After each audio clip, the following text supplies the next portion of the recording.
በስመ አብ ወወልድ ወመንፈስ ቅዱስ አሐዱ አምላክ አሜን። ስንክሳር ታኅሳስ 29 አንድ አምላክ በሚሆን በአብ በወልድ በመንፈስ ቅዱስ ስም ታኅሳስ 29 በዚች ቀን የከበረና የተመሰገነ ታላቅ የልደት በዓል ሆነ። የጌታችንና የመድኃኒታችን ኢየሱስ ክርስቶስ ከእመቤታችን ከከበረች ድንግል ማርያም የተወለደባት ዕለት ከበዓላት ሁሉ ተለይታ ከፍ ከፍ ያለች ናት። የቤተ ክርስቲያን መምህራን አባቶቻችን የከበረው የልደትን በዓል በሁለት ቀኖች ያከብሩ ዘንድ በምክራቸው ተስማሙ። ከወደ ኋላ ባለ በ28 ሌሊቱ የልደት በዓል ነው። በ29 መዓልቱ ጽጉሜን 6 በሆነ ጊዜ በዚች ዓመት የልደት በዓል በ28 በመባል በመዓልት ይከበራል። ጽጉሜን 5 ከሆነ ግን በ29 ይሆናል። ስለዚህ የበዓላትን ሁሉ ራስ የሆነ የከበረ የልደት በዓል በሁለት ቀኖች እንዲከበር አዘዙ፣ ወሰኑ። የበዓላት ራስ ስለሆነ ስለ ከበረ የልደት በዓል የከበረ ወንጌል እንዲህ አለ። በንጉሥ በሄሮዶስ ዘመን በይሁዳ ዕፃ በቤተልሔም ጌታ ኢየሱስ በተወለደ ጊዜ እነሆ የፍልስፍና ሰዎች ከምስራቅ መጥተው ወደ ኢየሩሳሌም ደረሱ። ኮከቡን በምስራቅ አይተን እንሰግድለት ዘንድ መጥተናልና የተወለደው የአይሁድ ንጉሥ ወዴት ነው እያሉ እሊህ ፍልስፎች ከበለዓም ወገን ናቸው። እነርሱ በከዋክብት የሚፈላሰፉ ናቸው። በመጽሐፋቸው በበዓለም መጽሐፍም የአይሁድ ንጉሥ ሊወለድ እንዳለው ተጽፏል። እርሱ በለዓም ከያዕቆብ ኮከብ ይወጣል፣ ከእስራኤልም ንጉሥ ብሎ ነግሮናል። ይቅር ባይ እግዚአብሔር በረቀቀ ጥበቡ አለበማቸው፣ በሚያምኑበትም ሳባቸው። እነርሱ ከዋክብትን በመጠባበቅ የሚፈላሰፉ ናቸውና። ይህም ኮከብ ገለጠላቸው። ባዩትም ጊዜ ደስ አላቸው። መልኩ በብዙ አይነት ልውጥ ነውና ሕፃን የታቀፈች ድንግል ብላቴና ይመስላል። እርሱም በቀን ይጓዛል፣ በሌሊትም ይሰወራል። ከሰው ሲገናኝ ይሰወራልና ሲቆሙ በሌላ አንጻር ይገለጥላቸዋል። እነርሱ ወደ ኢየሩሳሌም ሲደርሱ ያ ኮከብ ተሰወረባቸው። እጅግ አዘኑ፣ የሚያደርጉትንም አላወቁም። ከዚህም በኋላ ወደ ኢየሩሳሌም ከተማ ገብተው ስለተወለደው ንጉሥ ጠየቁ። የእሊህም ሰዎች ቁጥራቸው 30,000 ነው። ነገሥታቱ 3 ናቸው። ለእያንዳንዱ ንጉሥ 10,000 ሰራዊት አለው። ንጉሥ ሄሮዶስን በሰማ ጊዜ ደነገጠ። ኢየሩሳሌምም በመላዋ ከእርሱ ጋር ደነገጠች። የካህናት አለቆችና የሕዝቡ ጸሐፊዎች ሁሉ ሰብስቦ ክርስቶስ በየት ይወለዳል ብሎ ጠየቃቸው። በይሁዳ ዕፃ በቤተልሔም ነው አሉት። በነቢይ እንዲህ ተብሎ ተጽፏልና የኤፍራታ ዕፃ ቤተልሔም አንቺም ከአይሁድ ነገሥታት አታንሽም፣ ወገኖቹ እስራኤል የሚጠብቅ ንጉሥ ካንቺ ይወለዳልና። ከዚህም በኋላ ሄሮዶስ ሰብአ ሰገል በጭልታ ጠርቶ ኮከቡ የታየበት ዘመን ከእነርሱ ተረዳ። ሄዳችሁ የዚህ ሕፃን ሀገር እርግጡን መርምሩ፣ ያገኛችሁት እንደሆነ እኔንም መጥቼ እሰግድለት ዘንድ በእኔ በኩል ተመልሳችሁ ንገሩኝ ብሎ ወደ ቤተልሔም ሰደዳቸው። የነገራቸውንም ሰምተው ከንጉሡ ሄዱ። እነሆ በምስራቅ ያዩትን ኮከብ ወደ ቤተልሔም እስኪያደርሳቸው ይመራቸው ነበር። ሕፃኑ ካለበትም ዋሻ ላይ ደርሶ ቆመ። ኮከቡ ባዩ ጊዜ እጅግ ደስ አላቸው። ወደ ቤትም በገቡ ጊዜ ሕፃኑን ከእናቱ ከድንግል ማርያም ጋር አገኙት። ወድቀውም ሰገዱለት። ሳጥናቸውንም ከፍተው ወርቅ፣ ከርቤ፣ ዕጣን፣ እጅ መንሻ አቀረቡለት። በእግዚአብሔርም ፍቃድ ዮሴፍ፣ እመቤታችን ቅድስት ድንግል ማርያም ሕፃኑ ጌታችን ኢየሱስ ክርስቶስን በዚያች ዕለት ወደ ቤተልሔም መጡ። ስለዚህም ሰብአ ሰገል አገኟቸው። የክብር ባለቤት ጌታችን ኢየሱስ ክርስቶስ ያለ ናዝሬት በሌላ ቦታ አላደገምና ከተወለደም ዕድሜው 2 ዓመት ሆኖት ነበር። አምላክ ነውና ስለ መንግሥቱ ወርቅ ገበሩለት። ክህነቱም ገንዘቡ ነውና ዕጣን ገበሩለት። ማያዊ ለሆነ ሞቱ ምልክትም ከርቤ ገበሩለት። ወደ ሄሮዶስም እንዳይመለሱ በሕልም ነገራቸው። በሌላ መንገድም ወደ ሀገራቸው ተመልሰው ገቡ። አምላክ በስጋ ስለ መገለጡ አዋጅ ነጋሪዎችና ሰባኪዎች ሆኑ። ይህችም ዕለት ነቢይ ኢሳያስ ትንቢት ስለ እርሷ የተናገረላት ናት፣ እንዲህ ብሎ እነሆ ድንግል ጸንሳ ወንድ ልጅ ትወልዳለች፣ ስሙንም አማኑኤል ትለዋለች። ትርጓሜው እግዚአብሔር ከኛ ጋር ማለት ነው። ስለዚህችም የከበረች ድንግል ነቢይ ሕዝቅኤል እንዲህ ብሎ ትንቢት ተናገረ። እግዚአብሔር አለኝ ይህቺ በር ተዘግታ ትኖራለች፣ አትከፈትም፣ የሚገባባትም የለም። የእስራኤል ፈጣሪ እግዚአብሔር እንደተዘጋች ይገባባታልና ተዘግታ ትኖር አለ። ነቢይ ዳንኤልም አለ፣ ሌሊት በራእይ አየሁ፣ እነሆ ታላቁ እንደ ሰው ልጅ በሰማይ ደመና መጣ። ዘመኑም ወደ ሚያስረጃ ደረሰ። ከፊቱም አቀረቡት። የዘላለም አገዛዝ፣ ጌትነት፣ መንግስትን ተሰጠው። ሕዝቡና አሕዛብ ሁሉ መንደሩ የሚኖሩትና ነገስታቱም ሁሉ ይገዙለታል። አገዛዙ የዘላለም አገዛዝ ነው። መንግስቱም የማያልፍ የማይጠፋ ነው። ዳግመኛ ኢሳያስ እግዚአብሔር እንደ እኔ የሥጋ መጋረጃ በመጋረድ ተገለጸልኝ አለ። አሁንም ደግሞ አዲስ ሰማይ አዲስ ምድር እሰራ ዘንድ አለኝ አለው። ሁለተኛ ከእሴይ ስር በትር ትወጣለች፣ ከእርሷም ጽጌ አበባ ይወጣል አለ።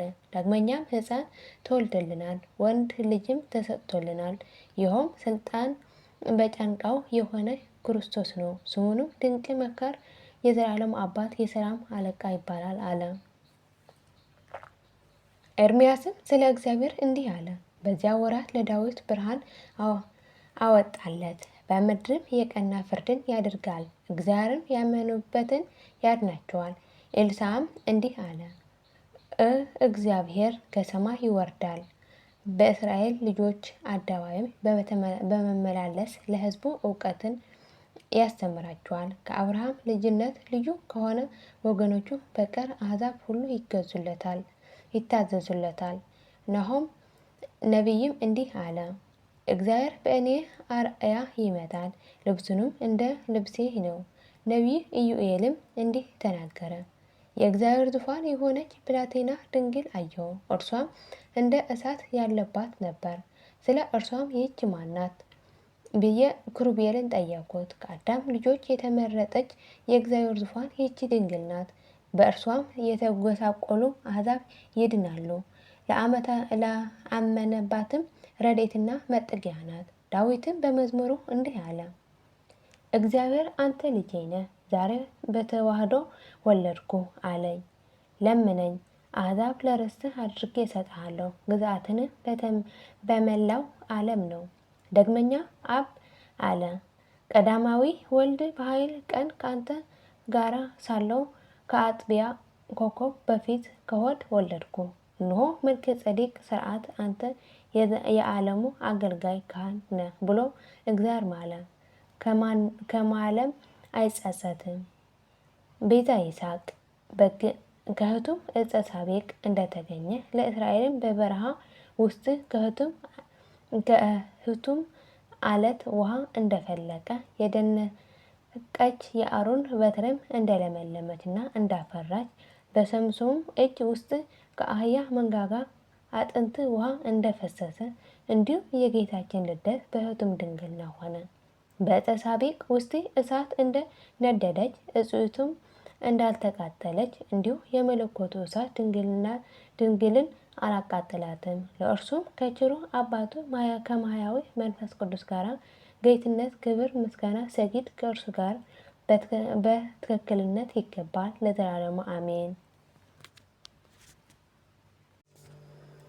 አርኬ ሰላም ለልደትከ እግዚኤ ምህረት ወሳህለ ለዓለ ኩሉ ፍጥረት ወለዓለ እስራኤል እንዘ ይትፈሳህ አፈየ በጽድቅ ዝንቱ በዓለ ለሄሮትከ አኮቴተ ያወስእ በቃለ ወለመንግስትከ ስብሃት ይበል። ሰላም ለልደትከ ጥንተ ሆሆያተ ألف كرس ማርያም ድንግል ርስሃት ዓለም ዘኢለከፈ እምሄሮትከ ወመዋዕሊተ ዘይትረከብ ሱታፌ በገዳመ ልብ ዘምእመነ አምጽፎ እስከ ጽንፈ ምሉእ ትትፈሳ አሃደረከ በተስፋ ሰላም ለልደትከ እሳተ መለኮት በላዒ እምለምለምት እጽ እንተ ኢትውኢ ስብሃት ልደትከ ዝንቱ ሀበ ያስተርኢ በወይነ ማህሌት እንተ ይቀድሶ ገዛኢ ትኩስ ይትፌሳ ወህመሙ ይጥኢ ነገስተ ሰባ ወአርያብ ጋዳ ያመጽኡ በሐሲሰ ወያበውኡ ሃምሳ ነገስት ደስያተ ወተርሴስ ዘትቤ ትካት በእንተ ክርስቶስ ሀበ ወለደት ድንግል ነሰ ነአ ዳዊት ንጉስ አሜን። ዳግመኛ በዚች ዕለት ከኤፍሬም ወገን መስፍኑ ኢያሱ ተወለደ። እርሱም ለእስራኤል ልጆች ከጠላት ሰይፍ መድኃኒት ሆኖ ያዳናቸው ነው። የጌታችንን መወለድ ለአዳምና ለልጆቹ መድኃኒት ሆናቸው። የእርሱም የቀድሞ ስሙ ሆሴዕ ነበረ። እስራኤልም ከአማልቄ ጦርነት በራፌት ባዳናቸው ጊዜ ኢያሱ ተብሎ ተጠራ። ይህም አዳኝ ማለት ነው። ሙሴም ከሞተ በኋላ እግዚአብሔር መረጠውና ለእስራኤል መስፍን አድርጎ ሸመው። ልጁ ከሆነ አሕዛብ ጦርነት አዳናቸው፣ ርስታቸው አወረሳቸው። ከዚህም በኋላ በሰላም አረፈ። ለእግዚአብሔር ምስጋና ይሁን ለዘላለሙ አሜን። ዳግመኛ በዚች ዕለት የሮም ንጉሥ አቃርዮስ አረፈ። የእርሱም ግዛቱ በሶርያ ሀገር ሰሜን በምትባል ክፍል ነው። እርሷም ሮህ ናት። ጣዖትን የሚያመልክ ሆኖ ኖረ። መጻጉዕም ነበረ። ለባለ መድኃኒቶቹ ገንዘብን ሁሉ ሰጥቶ ሊያድኑት አልቻሉም። የክብር ባለቤት ጌታችን ኢየሱስ ክርስቶስ በሽተኞችን በማዳን አጋንንትን በማስወጣት የዕውሮችን ዓይን በመገለጥ ሙታን በመነሳት የሚያሰራውን ድንቅ ተአምራቱ በሰማ ጊዜ እንዲህ ሲል ወደ እርሱ ላከ። የሰውን ሥጋ ለብሰህ በኢየሩሳሌም የተገለጥክ የእግዚአብሔር ልጅ ምስጋና ይድረስ።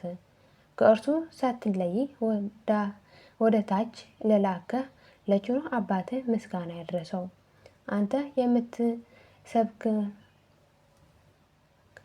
አንተ የምታስተካክለው ክርስቶስ እንደሆንክ በሕሊናዬ ለገለጠልኝ መንፈስ ቅዱስም ምስጋና ይሁን። ያለ ወንድ ዘር በድንግልና ለወለደችም እናትህ ምስጋና ይሁን።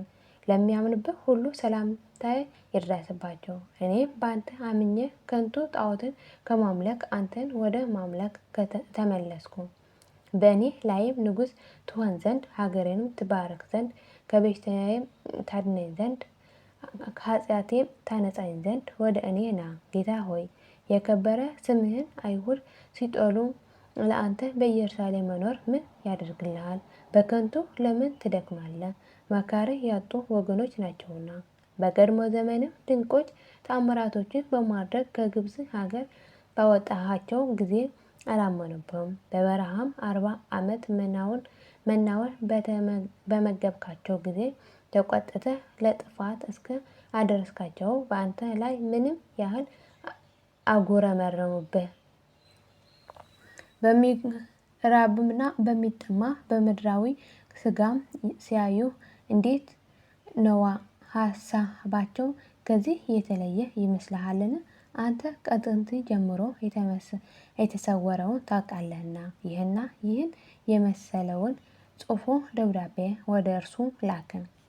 የንጉሥ መልእክተኞቹም ወደ ጌታችን በደረሱ ጊዜ ሳይነግሩት የሰመጡለትን መልእክት አውቆ ነጭ ልብስ አንስቶ ፊቱን አሸበት።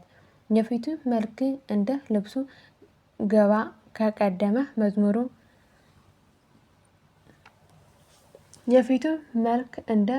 ወደ ልብሱ ገባ ከደቀ መዝሙሩ ከታዲዎስ ጋር እንዲህ ብሎ ላከለት። ይህ የእኔ መልክ የሆነውን ስዕል ተቀበል። እርሱንም የምትሻውን ሁሉ ይፈጽምልሃል፣ ከበሽታህም ይፈውስሃል፣ ሀገርህንም ይባርክልሃል። መንግስትንም ያጸናል። ይህ ስዕል እኔን ነውና ይለወጥ እንደሆነ በውሃ በእሳት ፈትነው። መልእክተኞቹንም ወደ ንጉሥ አቃርዮስ በደረሱ ጊዜ ያንን ስዕል ሰጡት። በእሳትና በውሃ ፈትነውና ምን ጥፋት አልደረሰበትም። የሮሃ ሀገር ሰዎችም ከንጉሳቸው ጋር በጌታችን የመለኮት ስልጣን አመኑ። ይህም ስዕል ቁጥር የሌለው ብዙ ድንቅ ተአምራትን አደረገ። ንጉሱም ከበሽታው ፈወሰው። ከዚህ በኋላ እድሜው ሲፈጸም በዚች ዕለት አረፈ። ለእግዚአብሔር ምስጋና ይሁን ለዘላለም አሜን። ዳግመኛ በዚች ዕለት ሳምኑድ ከሚባል ሀገር ገመላዊው ቅዱስ ቆሪል አረፈ። እርሱም በጾም በጸሎት ተወስኖ የሚኖር ነው። እግዚአብሔርም የተሰወረውን ምስጢራትን ማወቅን ሰጠው። የሚያገለግልባቸው ከማሳም ተልባ የሚጭንባቸው 3 ግመሎች አሉት። ፈራጉል በሚባል ሀገር ለእመቤታችን ማርያም ቤተክርስቲያን ሊቀ ካህናት የሆነ አንድ ሰው ነበረ። ቤተክርስቲያኒቱ ነገሥታትና መኳንንት በየጊዜው የሰጠዋት ብዙ ገንዘብ አላት። በሊቀ ካህናትም ዘንድ የዕቃው ሳጥን በስውር ይኖር ነበር። የዚያም ዕቃ ቁጥር ኤጲስቆጶሱ ያውቀዋል። ያ ሊቀ ካህናት በእርሱ ስልጣን ስር ነበረና። ከዚህም በኋላ የዕቃው ሳጥን ያለበትን ለልጁ ሳይነግር ያ ሊቀ ካህናት በድንገት ሞተ። ኤጲስቆጶስም የሊቀ ካህናቱን ሞት በሰማ ጊዜ ወደዚያች ቤተ ክርስቲያን መጥቶ ከልጁ ገንዘቧን ፈለገ። ያም ልጅ አባቱ በድንገተኛ ሞተ። ስለተነጠቀና ስላልነገረኝም ዕቃው ያለበትን አላወቅኩም አለው። ኤጲስቆጶስም ሰምቶ ተቆጣ፣ ሊያሰቃየውም ፈለገ። ያም ልጅ ኤጲስቆጶስ ዕቃው ያለበትን ቦታ እስከሚፈልግ ድረስ ቆየኝ፣ ባላገኘሁትም ጊዜ የወደድከውን ታደርጋለህ ብሎ ለመነው። እርሱም ጊዜ ሰጠው። ወደ ቤቱ በገባ ጊዜ ችግሩን ሁሉ ለሚስቱ ነገራት። እርሷም በእግዚአብሔር ታምነ በአባ መቃርስ ገዳም ወዳሉ አባቶች መነኮሳት ወደ ጎረቤታቸው ሂድ፣ እነርሱ ይነግሩሃልና አለችው። ወደዚያም ሲደርስ ችግሩን ይፈጽሙለት ዘንድ ለመነኮሳቱ ነገራቸው። የሚነግረውም አጥቶ ተስፋ ቆረጠ። አንድ ባህታዊ ጠቀሰውና እንዲህ አለው፣ ሰመንዱ ወደሚሉት ሀገር ሂደህ ስለ ባለ ገመሉ ቆሪር ጠይቅ፣ በእርሱ ዘንድ እደር፣ እርሱንም ይነግርሃል አለው። ወደ ሰመንዱ መንደርም ደርሶ ስለ እርሱ ስለ ቆሪል ጠየቀው። ሰዎቹም ነገሩት፣ ያለበትንም አመለከቱት። በሄደ ጊዜ ከመኖሪያው አገኘው። 3 ግመሎችም ከእርሱ ጋር ነበሩ። አባ ቆሪልም ፍላጎቱን በመንፈስ ቅዱስ አውቆ ወደ ማደሪያው አስገብቶ መብልን አቀረበለት። አባቴ ሆይ ችግርን ሳትፈጽምልኝ እኔ አልበላም አለው። ቆሪልም ችግርህ በጊዜ ይፈጸማልና አሁን ብላ አለው። ከአራትም በኋላ በየመኝታቸው ተኙ። የሌሊቱ እኩሌታ ሲሆን ያ ሰው ቆሪልን ከግመሎቹ ጋር ቆሞ አየው። ሲሰግድ ይሰግዳሉ፣ ሲቆም ይቆማሉ። በነጋ ጊዜ ተልባ ይጭንባቸው ዘንድ ወደ ማሳ ወሰዷቸው። ያም ሰው ሊራዳው አብሮ ሄደ። ወደ ማሳው በደረሰ ጊዜ ቆሪል በግመል ላይ መጫን ጀመረ። ያም ሰው ሁለተኛውን ግመል ወስዶ ያለ አቅሙ ሸክሙን አክብዶ ጫነው። ግመሉም መንቀሳቀስ ተሳነው። ሊመታው ፈልጎ በትር አነሳ።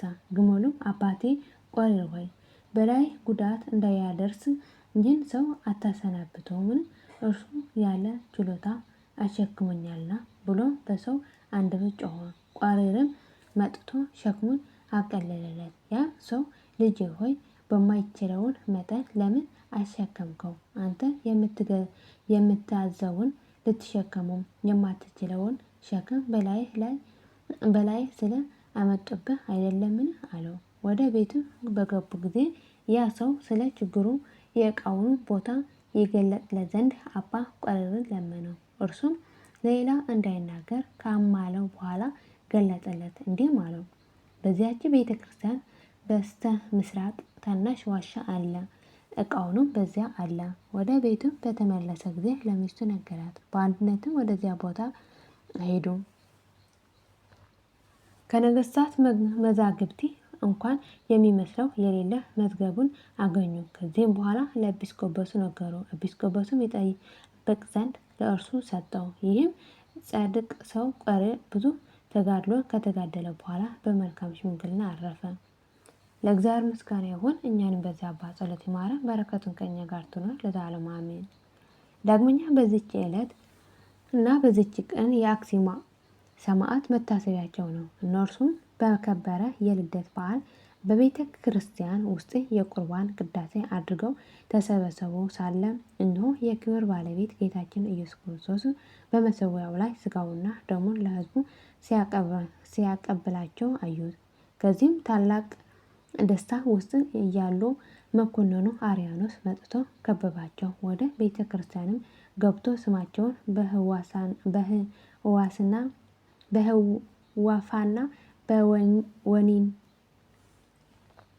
በህዋፋና ወኒን የሚባል ሁለቱን የሀገር አለቆች ይዞ ራሳቸውን በሰይፍ ቆረጠ። ከዚህም በኋላ ቀሳውስትን፣ ዲያቆናት፣ ንፍቀ ዲያቆናት፣ መምህራን፣ የቤተ ክርስቲያን ሹማምንት ገደለ። ደማቸው ከቤተ ክርስቲያኑ ደጃፍ ወጥቶ 20 ክንድ ያህል እስኪጎርፍ ወንዶችና ሴቶች ልጆቻቸው ምንም ሳያስቀር አሳረዳቸው። ኤጲስቆጶሱ አባ በኑዲያኖስን፣ ዲዮስቆሮስን፣ ሰከላቢዮስን ከኤጲስቆጶሱ ጋር ያሉ መነኮሳትም እነርሱ እንደታሰሩ አርያኖስ ከእርሱ ጋር ወሰዳቸው። እነሆ የዕረፍታቸው መታሰቢያ ጥር 1 ቀን ተጽፏል። ለእግዚአብሔር ምስጋና ይሁን። እኛንም በጸሎታቸው ይማረን፣ በረከታቸውን ከእኛ ጋር ትኖር ለዘላለሙ አሜን። ታኅሳስ 30 ቀን የሚከበረው ዓመታዊ ቅዱሳን በዓላት አባ ዮሐንስ አበምኔት፣ አባ ዘካርያስ ገዳማዊ። ይቅርታ። ታኅሳስ 29 ቀን የሚከበሩ ዓመታዊ ቅዱሳን በዓላት ልደተ ክርስቶስ ስቦ፣ ተአውዶኮስ ድንግል ማርያም፣ ቅዱስ ኢያሱ ነቢይ ልደቱ፣ ቅዱስ ላሊበላ ልደቱ፣ አቡነ ገብረ መንፈስ ቅዱስ ልደታቸው፣ ጻድቅ አርቃሪዎስ ንጉሥ ሮሃ፣ ቅዱስ ቆሪል ገመላዊ፣ ሰብአ ሰገል፣ ዮሴፍና ሶሎሜ፣ ቅዱሳን ሰማዕታት አክሚም። ወርሃዊ ቅዱሳን በዓላት ቅዱስ ጴጥሮስ ተፍጻሜተ ሰማዕት፣ ቅዱስ ማርቆስ ዘቶርማቅ፣ ቅድስት ፍቅርተ ክርስቶስ ኢትዮጵያዊት፣ ቅዱስ ዘርአ ክርስቶስ፣ ቅድስት አርሴማ ድንግል። የሁሉም ቅዱሳን በረከትና ረድኤት ምልጃና ጸሎታቸው ከመላ ሕዝበ ክርስቲያን ጋር ለዘላለሙ ጸንቶ ይኖር አሜን። አቡነ ዘበሰማያት ይትቀደስ ስምከ ትምጻእ መንግሥትከ ወይኩን ፈቃድከ በከመ በሰማይ ከማሁ በምድር ሲሳየነ ዘለለዕለትነ ሀበነ ዮም ኅድግ ለነ አበሳየነ ወጌጋየነ ከመ ንሕነኒ ንኅድግ ለዘአበሰለነ ኢታብአነ እግዚኦ ውስተ መንሱት አላድኅነነ ወአልሃነ እምኩሉ ክፉ ወዘአከ ይእቲ መንግሥት ኃይለ ስብሐት በሰላመ ቅዱስ ገብርኤል መልአከ እግዝእትየ ማርያም ሰላም ለኪ ድንግል በኅሊናኪ ወድንግል በሥጋኪ እመ እግዚአብሔር ጸባኦት ሰላም ለኪ ብርክት አንቲ እምአንስት ወብሩክ ፍሬ ከርሥኪ ተፈሥሒ ፍሥሕት ኦ ምልዕተ ጸጋ እግዚአብሔር ምስሌኪ ሰአሊ ወጸልዪ ማረስንታነ ሀፍቅር ወልድኪ ኢየሱስ ክርስቶስ ከመ ይስረይ ለነ ኃጣውኢነ ለዓለመ ዓለም ለዘላለሙ አሜን።